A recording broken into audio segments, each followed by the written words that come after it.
അധ്യായം 39. ഷിർദിയും ദ്വാരകമായിയും ബാബ മഹാസമാധി വരെ വാണരുളിയ സ്ഥലങ്ങളെന്ന നിലയിൽ അനുഗ്രഹീതങ്ങളാണ്. ബാബ ഉപകാരം ചെയ്ത ഷിർദിയിലെ ജനങ്ങളും അനുഗ്രഹീതരാണ്. അവർക്ക് വേണ്ടി ബാബ അതിവിദൂരത്തിൽ നിന്നും വന്നു.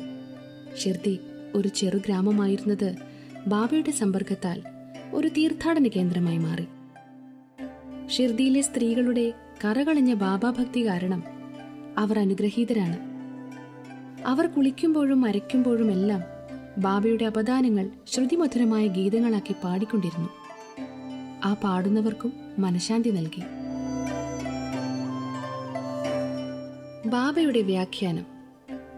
ബാബയ്ക്ക് സംസ്കൃതം അറിയാമായിരുന്നുവെന്ന് ആരും വിശ്വസിച്ചിരുന്നില്ല.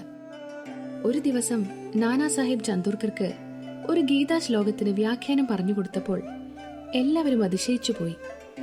അതിന്റെ ചുരുക്കം സായി ലീല മാസികയിൽ BV ദേവ എഴുതിയ ഒരു ലേഖനത്തിലും BV നരസിംഹസ്വാമിയുടെ ബുക്കിലും കൊടുത്തിട്ടുണ്ട്. ദേവ് നാനാ സാഹിബിനോട് തന്നെ അന്വേഷിച്ചു കിട്ടിയ വിവരങ്ങളാണ് ഇവിടെ ചേർക്കുന്നത്. നാനാ സാഹിബ് ചന്ദോർക്കർ നല്ല വേദാന്ത പരിജ്ഞാനമുള്ള ആളായിരുന്നു. ഗീത വ്യാഖ്യാനത്തോടുകൂടി വായിച്ചു മനസ്സിലാക്കി അതിൽ തനിക്കുള്ള പരിജ്ഞാനത്തിൽ കുറച്ച് അഹംഭാവിയുമായി. അയാൾ കരുതിയത് ബാബയ്ക്ക് ഈ വക കാര്യങ്ങളോ സംസ്കൃതമോ അറിയില്ലെന്നായിരുന്നു. അപ്പോൾ ബാബ ഒരു ദിവസം ഈ പൊള്ള പൊട്ടിച്ചു.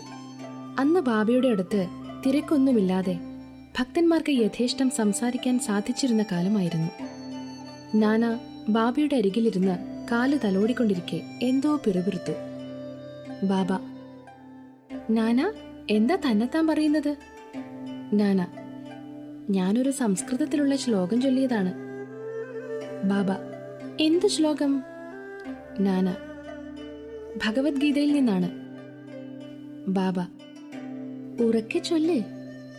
നാന അപ്പോൾ ഭഗവത്ഗീതയിലെ 4-ാം അധ്യായത്തിലെ 34-ാമത്തെ ശ്ലോകം ഇങ്ങനെ ചൊല്ലി: തദ്വത്തി പ്രണിപാതേന പരിപ്രശ്നേന സേവയാ ഉപദേക്ഷന്തി തേ ജ്ഞാനം ജ്ഞാനിനസ്തത്വദർശിനാ. തദ്വത്തി പ്രാണിപാതേന പരിപ്രശ്നേന സേവയാ ഉപദേക്ഷന്തി തേ ജ്ഞാനം ജ്ഞാനിനസ്തത്വദർശിനാ. ബാബ: നാന, അത് മനസ്സിലായോ നിനക്ക്? നാന: ഉവ്വ്. ബാബ: മനസ്സിലായെങ്കിൽ പറയൂ. നാന അതിന്റെ അർത്ഥം ഇങ്ങനെ പറഞ്ഞു: സാഷ്ടാംഗ പ്രണാമം ചെയ്തും ഗുരുവിനോട് ചോദ്യങ്ങൾ ചോദിച്ചും സേവിച്ചും ജ്ഞാനം എന്താണെന്ന് പഠിക്കുക. അപ്പോൾ ബ്രഹ്മത്തെപ്പറ്റി യഥാർത്ഥ വിജ്ഞാനമുള്ള ജ്ഞാനികൾ നിനക്ക് ജ്ഞാനത്തെപ്പറ്റി ഉപദേശം തരും. ബാബ: നാന, എനിക്ക് ആ ശ്ലോകത്തിന്റെ ഒട്ടാകെയുള്ള അർത്ഥമല്ല വേണ്ടത്. ഓരോ വാക്കും അതിന്റെ വ്യാകരണവും അർത്ഥവും പറഞ്ഞു തരണം. അന്നേരം നാന ഓരോ വാക്കായി അർത്ഥം പറഞ്ഞു. ബാബ: നാന, സാഷ്ടാംഗ പ്രണാമം മാത്രം മതിയോ? നാന: പ്രണിപാതത്തിന് പ്രണാമം എന്നല്ലാതെ മറ്റർത്ഥം എനിക്കറിയില്ല. ബാബ: പരിപ്രശ്നം എന്താണ്? നാന: ചോദ്യങ്ങൾ ചോദിക്കൽ. ബാബ: പ്രശ്നം എന്നാൽ എന്ത്? നാന: അതേ അർത്ഥം തന്നെയാണ്.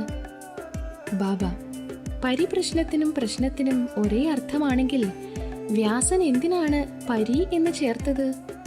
വ്യാസന് തലയ്ക്ക് ശരിയില്ലേ? നാന: എനിക്ക് പരിപ്രശ്നം എന്ന വാക്കിന് വേറെ അർത്ഥം അറിഞ്ഞുകൂടാ. ബാബ: സേവ. എന്തുതരം സേവയാണ് ഉദ്ദേശിച്ചിരിക്കുന്നത്? നാന: ഞങ്ങൾ സദാ ചെയ്യുന്ന തരത്തിലുള്ളത്. ബാബ: അത്തരം സേവ ചെയ്താൽ മതിയോ? നാന: അതിൽ കൂടുതൽ എന്താണ് സേവ എന്ന പദം കൊണ്ട് ഉദ്ദേശിച്ചതെന്ന് എനിക്ക് അറിഞ്ഞുകൂടാ. ബാബ: അടുത്ത വരി ഉപദേക്ഷന്തി തേ ജ്ഞാനം. അതിൽ ജ്ഞാനത്തിന് പകരം വേറെ എന്തെങ്കിലും വാക്ക് ഉച്ചരിക്കാമോ? നാന: ആവാം. ബാബ: എന്തു വാക്കാണ്? നാന: അജ്ഞാനം. ബാബ: ജ്ഞാനത്തിനു പകരം അജ്ഞാനം എന്നാക്കിയാൽ ആ ശ്ലോകത്തിന് വല്ല അർത്ഥവും കിട്ടുമോ? നാന: ഇല്ല, ശങ്കരഭാഷ്യം അങ്ങനെ പദം മുറിച്ചിട്ടില്ല. ബാബ: അദ്ദേഹം പറഞ്ഞിട്ടില്ലെങ്കിൽ പോട്ടെ, സാരമില്ല. അജ്ഞാനം എന്ന് ഉപയോഗിച്ച് കൂടുതൽ നല്ല അർത്ഥം വരുന്നുവെങ്കിൽ അതിന് വല്ല ആക്ഷേപവും ഉണ്ടോ? നാന, അജ്ഞാനം എന്നും ചേർത്ത് എങ്ങനെ ശരിയാവുമെന്ന് എനിക്ക് മനസ്സിലാവുന്നില്ല. ബാബ, കൃഷ്ണൻ എന്തിനാണ് അർജുനനെ ജ്ഞാനികളുടെയും തത്വദർശികളുടെയും അടുത്തേക്ക് പ്രണാമത്തിനും പ്രശ്നത്തിനും സേവയ്ക്കും അയക്കുന്നത്? കൃഷ്ണൻ തന്നെ തത്വദർശിയും ജ്ഞാനിയുമല്ലേ? നാന, അതെ, കൃഷ്ണൻ അങ്ങനെയായിരുന്നു. പക്ഷേ എന്തിനാണ് അർജുനനെ ജ്ഞാനികളുടെ അടുക്കൽ പോവാൻ നിർദ്ദേശിച്ചതെന്ന് എനിക്ക് മനസ്സിലാവുന്നില്ല. ബാബ, നിനക്കത് മനസ്സിലായിട്ടില്ലേ? നാനയുടെ അഹംഭാവം നശിച്ചു. ഗർവിന്റെ നെറുകിൽ തന്നെയാണ് അടികൊണ്ടത്. എന്നിട്ട് ബാബ വ്യാഖ്യാനിക്കാൻ തുടങ്ങി. 1. ജ്ഞാനികളെ നമസ്കരിച്ചാൽ മാത്രം പോരാ, സദ്ഗുരുവിന്റെ അടുക്കൽ സർവസ്വ ശരണാഗതി തന്നെയായിരിക്കണം. 2. വെറും ചോദ്യം ചോദിക്കൽ മാത്രം പോരാ, ചോദ്യങ്ങൾ ഗുരുവെ കുടുക്കാനോ ദുരുദ്ദേശപരമായോ തെറ്റു കണ്ടുപിടിക്കാനോ വെറും പരീക്ഷണാർത്ഥമോ ആവരുത്. അത് ഗൗരവപൂർവം മോക്ഷസാധ്യത്തിനും ആധ്യാത്മിക പുരോഗതിക്കും മാത്രം ഉദ്ദേശിച്ച് ചോദിക്കേണ്ടതാണ്. 3. സേവ എന്നാൽ എനിക്ക് ഇഷ്ടമുണ്ടെങ്കിൽ ചെയ്യാം, ഇല്ലെങ്കിൽ വേണ്ടെന്ന് വെക്കാം എന്നുള്ള മനസ്ഥിതിയോടുകൂടിയ സേവനമല്ല. ഈ ശരീരം എൻ്റേതല്ലെന്നും അതിൻ്റെ ഉടമ ഗുരുവാണെന്നും ഞാൻ മനസ്സിലാക്കിയായിരിക്കണം ആ സേവ ചെയ്യുന്നത്. ഇങ്ങനെ ചെയ്താൽ സദ്ഗുരു നിനക്ക് മുൻ ശ്ലോകത്തിലെ അജ്ഞാനം എന്താണെന്ന് കാണിച്ചു തരും. ഗുരു അജ്ഞാനം പഠിപ്പിക്കുന്നു എന്ന് പറഞ്ഞാൽ എന്താണ്? നാനയ്ക്ക് മനസ്സിലായില്ല. ബാബ, ജ്ഞാനം ഉപദേശിക്കൽ എങ്ങനെയാണ്? അജ്ഞാനം നശിപ്പിക്കലാണ് ജ്ഞാനം. ഗീത 18-ാം അധ്യായം 66-ാം ശ്ലോകത്തെ വ്യാഖ്യാനിച്ച് ജ്ഞാനേശ്വരിയിൽ പറയുന്നു, അല്ലയോ അർജുന, അജ്ഞാനം നശിപ്പിക്കൽ ഇപ്രകാരമാണ്. സ്വപ്നവും സുഷുപ്തിയും പോയാൽ നീ തന്നെയാവുന്നില്ലേ? അതുപോലെയാണ് ഇതും. ജ്ഞാനത്തിൽ അജ്ഞാനം നശിപ്പിക്കൽ അല്ലാതെ വേറെ എന്താണുള്ളത്? ഇരുട്ട് നശിപ്പിക്കൽ എന്നാൽ വെളിച്ചമാണ്. ദ്വൈതം നശിപ്പിക്കൽ എന്നാൽ അദ്വൈതമാണ്. ദ്വൈതത്തെ ഇല്ലായ്മ ചെയ്യലിനെ പറ്റി നാം പ്രതിപാദിക്കുകയാണെങ്കിൽ അദ്വൈതമാണ് പ്രതിപാദിക്കേണ്ടത്. ഇരുട്ടിനെ ഇല്ലായ്മ ചെയ്യുന്ന കാര്യം പറയുകയാണെങ്കിൽ വെളിച്ചത്തിന്റെ കാര്യമായിരിക്കും പറയുക. അദ്വൈതഭാവം അനുഭവിക്കണമെങ്കിൽ ദ്വൈതഭാവം മനസ്സിൽ നിന്ന് ഇല്ലായ്മ ചെയ്യണം. അതാണ് അദ്വൈതഭാവം അനുഭവത്തിൽ വരുത്തൽ. ദ്വൈതത്തിൽ ഇരുന്നു കൊണ്ട് ആർക്കാണ് അദ്വൈതത്തെപ്പറ്റി ആധികാരികമായി പറയാൻ കഴിയുക? ആ ഭാവത്തിലെത്താത്ത ഒരുവൻ അത് പറഞ്ഞു തന്നാൽ എങ്ങനെയാണ് ശ്രോതാവിന് അത് മനസ്സിലായ അനുഭവത്തിൽ കൊണ്ടുവരാൻ കഴിയുക? പോരെങ്കിൽ ശിഷ്യനും സദ്ഗുരുവെ പോലെ തന്നെ ജ്ഞാനത്തിന്റെ മൂർത്തീകരണമാണ്. അവർ തമ്മിലുള്ള ഭേദം ഭാവത്തിലും ഉയർന്ന അനുഭവങ്ങളിലും വിസ്മയാവഹമായ ഉയർന്ന നിലവാരത്തിലുള്ള സാത്വിക ഗുണത്തിലും എതിരില്ലാത്ത കഴിവിലും ഐശ്വര്യയോഗത്തിലും മാത്രമാണ്. സദ്ഗുരു നിർഗുണനും സച്ചിദാനന്ദനുമാണ്. ഗുരു മാനുഷരൂപം കൈക്കൊണ്ടത് ലോകോദ്ധാരണത്തിനും മാനവരാശിയെ ഉന്നമനത്തിലെത്തിക്കാനുമാണ്. പക്ഷേ അതുകൊണ്ട് യഥാർത്ഥമായുള്ള ഗുരുവിന്റെ നിർഗുണ സ്വഭാവം അല്പം പോലും കുറഞ്ഞു പോകുന്നില്ല. ഗുരുവിന്റെ സ്ഥിതിയും ദൈവശക്തിയും ജ്ഞാനവും ഒട്ടും കമ്മി വരാതെ നിലനിൽക്കുന്നു. ശിഷ്യനും യഥാർത്ഥത്തിൽ അതേ സ്വരൂപത്തിലാണ്. പക്ഷേ അത് എത്രയോ ജന്മങ്ങളിലെ അജ്ഞാന രൂപത്തിലുള്ള സംസ്കാരങ്ങളാൽ ആവരണം ചെയ്ത് കിടക്കുന്നതിനാൽ അയാളുടെ ശുദ്ധ ചൈതന്യത്വം അയാളുടെ ദൃഷ്ടിപഥത്തിൽ നിന്ന് മറയ്ക്കപ്പെട്ടിരിക്കുകയാണ്. ആ കാരണത്താൽ അയാൾക്ക് ഞാൻ ജീവനാണ്, ഒരു ജീവിയാണ്, കഴിവില്ലാത്തവനാണ്, ദരിദ്രനാണ് എന്നെല്ലാമുള്ള ചീത്ത സംസ്കാരമുണ്ടാവുന്നു. ഗുരുവിന് ഈ വക അജ്ഞാനത്തിന്റെ നാമ്പുള്ളികൾ നുള്ളിക്കളയാനുണ്ട്. എന്നിട്ട് വേണം ഉപദേശം കൊടുക്കുവാൻ. അന്തമില്ലാത്ത ജന്മങ്ങളെ കൊണ്ടും ശിഷ്യനുണ്ടായിത്തീർന്ന ഞാൻ ജീവനാണ്, ദരിദ്രനാണ്, സാധുവാണ് എന്നിങ്ങനെയുള്ള ചീത്ത സംസ്കാരം നിർമാർജനം ചെയ്യുവാനായി ഗുരു നൂറുകണക്കിനുള്ള ജന്മങ്ങളെ കൊണ്ട് നീ ദൈവമാണ്, നീ ഗംഭീരനാണ്, നീ സമ്പന്നനാണ് എന്നിങ്ങനെയുള്ള പാഠങ്ങൾ അയാളെ പഠിപ്പിക്കുന്നു. അങ്ങനെ അയാൾക്ക് ഞാൻ ദൈവമാണ് എന്ന ബോധം സ്വൽപ്പമെങ്കിലും ഉദിക്കുന്നു. സ്ഥിരപ്രതിഷ്ഠിതമായി ശിഷ്യനിൽ കുടികൊള്ളുന്ന ഞാൻ ദേഹമാണ്, ജീവനാണ്, അഹംഭാവമാണ്, ദൈവം എന്നിൽ നിന്നും ഭിന്നമാണ്, ഞാൻ ലോകത്തിൽ നിന്നും വേർപെട്ടു നിൽക്കുന്നു എന്നിങ്ങനെയുള്ള ആശയങ്ങളെല്ലാം തന്നെ അയാൾ എത്രയോ മുജ്ജന്മങ്ങളിൽ നിന്നും ആർജിച്ച വിവരക്കേടുകളാണ്. ഈ മതിഭ്രമവും തെറ്റും വിവരക്കേടും ഈ അജ്ഞാനത്തിന്റെ മൂലകാരണവും നീക്കം ചെയ്യാൻ അയാൾ അന്വേഷണം തുടങ്ങണം. എങ്ങനെയാണ് ഈ അജ്ഞാനം ഉദിച്ചത്, എവിടെയാണത് എന്ന്. ഇത് മനസ്സിലാക്കി കൊടുക്കലാണ് ഗുരുവിന്റെ ഉപദേശം. താഴെ പറയുന്നവയാണ് അജ്ഞാനത്തിന്റെ ഉദാഹരണം. 1. ഞാനൊരു ജീവനാണ്. 2. ദേഹം തന്നെയാണ് ആത്മാവ് അഥവാ ഞാൻ ദേഹം. 3. ദൈവം, ലോകം, ജീവൻ ഇവ വ്യത്യസ്തങ്ങളാണ്. 4. ഞാൻ ദൈവമൊന്നുമല്ല. 5. ദേഹം ആത്മാവല്ലെന്ന് അറിയാതിരിക്കൽ. 6. ദൈവം, ലോകം, ജീവൻ ഇവ ഒന്ന് തന്നെയാണെന്നറിയായ്മ. ഈ വക തെറ്റുകളും അയാൾക്ക് വെളിവാക്കി കൊടുത്തില്ലെങ്കിൽ ശിഷ്യന് എന്താണ് ലോകം, ദൈവം, ജീവൻ, ദേഹം എന്ന് മനസ്സിലാവുകയോ അവ തമ്മിലുള്ള പരസ്പര ബന്ധം അറിയുകയോ അവ തമ്മിൽ വല്ല ഭേദവുമുണ്ടോ എന്ന് ബോധ്യപ്പെടുകയോ ചെയ്യുന്നില്ല. ഇത് അയാളെ പഠിപ്പിച്ച് അജ്ഞാനം നശിപ്പിക്കുന്നത് ജ്ഞാനത്തെ പറ്റിയ ഉപദേശമോ അജ്ഞാനത്തെ പറ്റിയ ഉപദേശമോ? എന്തിനാണ് ജ്ഞാനമൂർത്തിയായ ജീവന് ജ്ഞാനം ഉപദേശിക്കുന്നത്? ഉപദേശം അയാളുടെ തെറ്റു മനസ്സിലാക്കി കൊടുക്കാനും അജ്ഞാനം നശിപ്പിക്കാനും മാത്രമാണ്. ബാബ തുടർന്നു. 1. പ്രണിപാതം അർപ്പണത്തെ സൂചിപ്പിക്കുന്നു. 2. അർപ്പണം ശരീരം, അർത്ഥം, മാനസം ഇവകളെ കൊണ്ടാണ്. 3. എന്തിനാണ് കൃഷ്ണൻ അർജുനനോട് മറ്റു ജ്ഞാനികളുടെ അടുക്കൽ പോവാൻ പറഞ്ഞത്? സദ്ഭക്തൻ എല്ലാം വാസുദേവനായി കാണുന്നു. അപ്പോൾ ഏതു ഗുരുവും ഭക്തന് കൃഷ്ണൻ തന്നെയാണ്.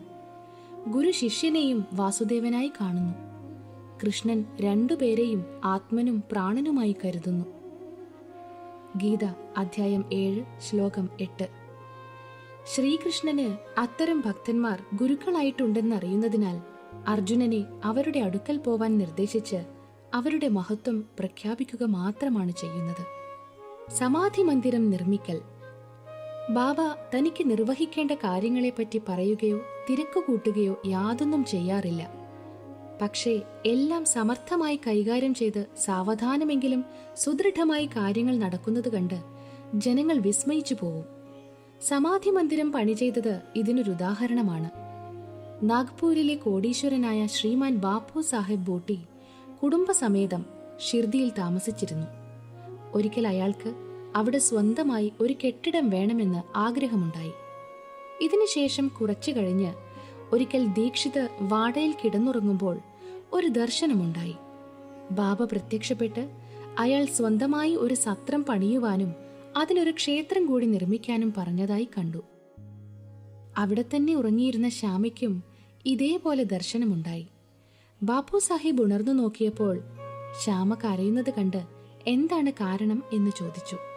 അയാൾ അയാളുടെ സ്വപ്നത്തിൽ ബാബ അടുത്തുവന്ന് വ്യക്തമായി ക്ഷേത്രത്തോടു കൂടി ഒരു സത്രം നിർമ്മിക്കുക, എല്ലാവരുടെയും ആഗ്രഹം ഞാൻ നിർവഹിക്കാം എന്നു പറഞ്ഞതായും ബാബയുടെ സ്നേഹമധുരമായ വാക്കുകേട്ട് വികാരാധീനനായി തൊണ്ടയിടറി കണ്ണു നിറഞ്ഞ് കരഞ്ഞുപോയതാണെന്നും മറുപടി പറഞ്ഞു. രണ്ടുപേരുടെയും സ്വപ്നം ഒരുപോലെ ആയിരുന്നതിനാൽ ബാപ്പു സാഹിബ് അതിശയിച്ചു പോയി. ധനികനായതുകൊണ്ട് അവിടെ തന്നെ ഒരു വാട നിർമ്മിക്കാൻ നിശ്ചയിച്ച് ശ്യാമയുടെ സഹായത്തോടെ ഒരു പ്ലാൻ തയ്യാറാക്കി. കാക്കാ സാഹിബ് ദീക്ഷിതും ആ പ്ലാൻ അംഗീകരിച്ചു. അത് ബാബയുടെ മുന്നിൽ വെച്ചപ്പോൾ ബാബയും അതുടനെ അംഗീകരിച്ചു. അനുവാദം കൊടുത്തു. ഉടനെ പണിയും തുടങ്ങി. ശ്യാമയുടെ മേൽനോട്ടത്തിൽ താഴെ നിലയും ഉള്ളറയും കിണറും പണി കഴിപ്പിച്ചു. ലണ്ടിയിലേക്ക് പോകുമ്പോഴും വരുമ്പോഴും ബാബയും പല ഭേദഗതികളും നിർദ്ദേശിക്കുമായിരുന്നു. ബാക്കി പണി ബാപ്പു സാഹിബ് ജോഗിനെ ചുമതലപ്പെടുത്തി. അങ്ങനെ പണി നടന്നുകൊണ്ടിരിക്കെ നടുക്ക് വിശാലമായ ഒരു തുറന്ന തളം വേണമെന്നും അതിൽ ഉയർന്ന വേദി വേണമെന്നും അതിൽ ഒരു മുരളീധര വിഗ്രഹം പ്രതിഷ്ഠിക്കണമെന്നും ബാപ്പു സാഹിബ് ഭോട്ടിക്ക് ഒരാശയം ജനിച്ചു. ഇത് ബാബയോട് ചോദിച്ച് അനുവാദം വാങ്ങാൻ അയാൾ ശ്യാമയോട് പറഞ്ഞു. ബാബ അതിലേക്ക് കടന്നു പോകുമ്പോൾ ശ്യാമ സംഗതി പറഞ്ഞ് അനുവാദം ചോദിച്ചു. അത് കേട്ട് ബാബ ശ്യാമയ്ക്ക് അനുവാദം കൊടുത്തത് ഇങ്ങനെയാണ്: ക്ഷേത്രം പണി ചെയ്തു കഴിഞ്ഞാൽ ഞാൻ അവിടെ താമസിക്കാൻ വരും. എന്നിട്ട് വാടയെ നോക്കിക്കൊണ്ട് ബാബ തുടർന്നു. വാട പണിതു കഴിഞ്ഞാൽ നാം തന്നെ അത് സ്വന്തമായി ഉപയോഗിക്കും. നാം അവിടെ താമസിച്ചും നടന്നും കളിച്ചും അന്യോന്യം കെട്ടിപ്പിടിച്ചും സന്തുഷ്ടരായി കഴിയും. അപ്പോൾ ശ്യാമ അത് പ്രതിഷ്ഠാസ്ഥാപനയ്ക്കുള്ള സ്ഥലം പണിക്ക് തറക്കല്ലിടാൻ പറ്റിയ ശുഭസമയമാണോ എന്ന് ചോദിച്ചു. ബാബ അതെ എന്ന് പറഞ്ഞു. ശ്യാമ ഉടനെ നാളികേരം ഉടച്ച് പ്രവൃത്തി തുടങ്ങി. ഉദ്ദേശിച്ചതുപോലെ പ്രവൃത്തി പൂർത്തിയാക്കുകയും മുരളീധര വിഗ്രഹം ഉണ്ടാക്കാൻ ഏൽപ്പിക്കുകയും ചെയ്തു. പക്ഷേ വിഗ്രഹം തയ്യാറാവുന്നതിനു മുൻപ് ഒരു പുതിയ സംഭവമുണ്ടായി. ബാബയ്ക്ക് സുഖക്കേടാവുകയും അന്ത്യശ്വാസം വലിക്കാറാവുകയും ചെയ്തു. ബാപ്പു സാഹിബിന് സങ്കടമായി. ബാബ പൊയ്പോയാൽ ലക്ഷക്കണക്കിന് ചിലവാക്കി നിർമ്മിച്ച വാടയിൽ അദ്ദേഹത്തിന്റെ പാദധൂളിയേറ്റ് പരിശുദ്ധമാക്കുവാൻ കഴിയില്ലല്ലോ. പക്ഷെ ബാബയുടെ അന്ത്യശാസനം എന്നെ വാടയിൽ സൂക്ഷിക്കുക എന്ന വാക്കുകൾ ബാബു സാഹിബിനെയും ബാക്കി എല്ലാവരെയും സമാധാനിപ്പിച്ചു. യഥാസമയം ബാബയുടെ ശരീരം നടുക്കുള്ള വേദിയിൽ സ്ഥാപിച്ച് മുരളീധരന്റെ സ്ഥാനത്ത് ബാബ തന്നെ വന്ന് മുരളീധരനായി. വാട സമാധി മന്ദിരവുമായി. അദ്ദേഹത്തിന്റെ അദ്ഭുതാവഹമായ ജീവിതം ആരാലും അറിയാൻ കഴിയാത്തതാണ്. ബാബയുടെ പരിശുദ്ധവും പവിത്രവുമായ ദേഹമടക്കിയ വാട നിർമ്മിച്ച ബാപ്പു സാഹിബ് ഭൂട്ടി അനുഗ്രഹീതനും ഭാഗ്യവാനുമാണ്. ശ്രീ സായിയെ നമിക്കുവിൻ. ലോകശാന്തി ഭവിക്കട്ടെ.